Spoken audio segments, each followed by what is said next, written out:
સચિન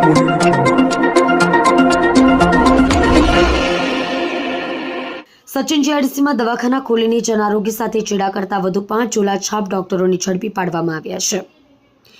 સુરત શહેર પોલીસે ઝુંબેશ શરૂ કરી બોગસ ડિગ્રી થકી લોકોના આરોગ્ય સાથે ખિલવાડ કરતા ઉટવેદોના ચહેરા બેનકાબ કરાઈ રહ્યા છે। જે અંતર્ગત સચિન જીઆઈડીસી પોલીસે વધુ 5 નકલી ડોક્ટરોને ઝડપી પાડ્યા છે।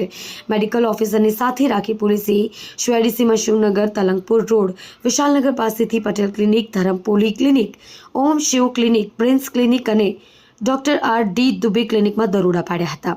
પોલીસે અહીં મેડિકલ ડિગ્રી વિના ગેરકાયદે દર્દીઓને સારવારના નામે એલોપેથીની દવા આપી જિંદગી જોખમમાં મૂકતા 5 તબીબોને પકડી પાડવામાં આવ્યા છે।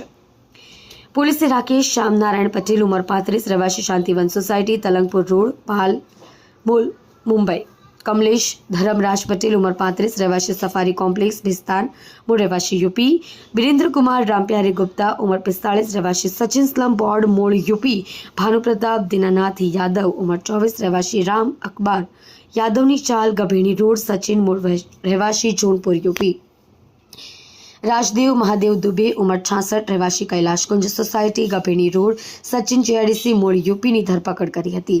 ડિગ્રી વિના દર્દીઓની સારવાર કરી જન આરોગ્ય સાથે ચેડા કરતા 5 બોગસ તબીબો સાથે કાનૂની સકંજો કસી રૂપિયા 21,743નો મુદ્દામાલ કબજે લીધો હતો।